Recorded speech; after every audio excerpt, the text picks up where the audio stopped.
Laing igsuon atong kabus midangop sa buwatan. Dalang usa ka PWD nga anak ni ini og mga resita sa tambal nga maintenance sa bata. Siya si Maureen Opana nga 40 ka pen kun kulang ang panuigon, single parent sa Galamaan, Osamis City. Giasoy ni Maureen nga ang iyang 13 anyos nga PWD nga anak si Justin Prince o Seronis adunay psychological disability. 1-year-old pa lang kapin si Justin Prince, gisitis ka na kini o adunay nakita nga blood clot sa iyang ulo og mihangyo si Maureen nga unta matabangan siya nga mapalit ang mga tambal nga resita sa doktor nga maintenance sa bata diin ang diagnosis sa doktor adunay seizure disorder ang bata. Anya si Maureen sa iyang panawagan. Pagnyatanan, ako si Maureen Bay Sunapaan ha. Ang doon ko din sa session sa HTD. Di ko maulaw nga.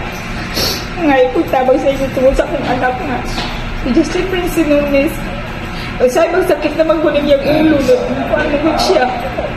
So, pero sama ko. Kung ko ng income.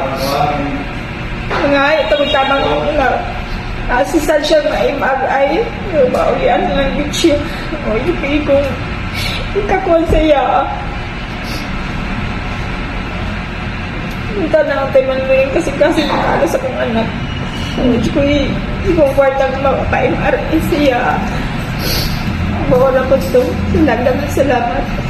Siya si Maureen Opana sa iyang panawagan. Human may nabi sa DXDD Operation Tabang Team ang usa ka single parent basi una kining gihatagan og 1,000 pesos kun 1,000 pesos alang sa tambal sa iyang anak. Human madawat ni Maureen ang jutay lamang nga kantidad kini mipasalamat. Ano nga po niyo tanan o nangayo ko pasalamat sa Operation Tabang ug sa member sa Operation Tabang nga nihatag nako para sa maintenance sa akong anak. Daghang kayong salamat. Dako na kayo ni katabang nako. Daghang kayong salamat. Jutay lang nga kantidad ang gidawat ni Maureen Opana apan nagaanan og jutay ang bugat niyang problema og panginahanglan alang sa kahimtang sa iyang anak. Diin pagpanglabada lang ang iyang sideline nga trabaho ug usay mag-caregiver ug ang iyang anak iyang puyugon sa iyang pagpanarbaho tungod kay dili pwede nga iyang biyaan kay walay laing mabinlan sa iyang anak. Ato siyang tabangan. Manuktok ang DXDD Operation Tabang sa mga dunay katunol nga hinabang alang sa inahan og anak. Ipadala lang ang inyong hinabang alang ni Maureen og sa iyang anak. Salamat sa mitunol kagahapon og 1,000 pesos dili magpaila nga taga Tangub City. Ang Dios na mobalo sa imong gihatag nga 1,000 pesos. Daghan kaayong salamat kanimo. Lourdes Bulisig and family diya sa Lamaan, Osamis City. Salamat kayo sa permi nga pagpaminaw sa Operation Tabang Program.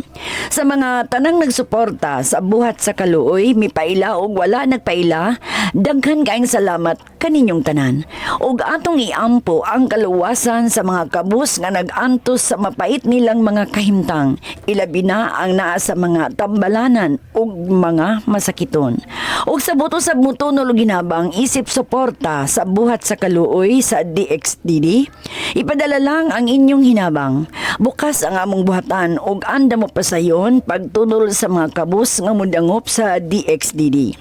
Sa mga nasa layong dapit nga buto-sab mo paambit sa inyong mga grasya o panalangin alang sa mga nag-anto sa hilabihang kalisod, ipadala lang ang inyong tabang financial o in-kind.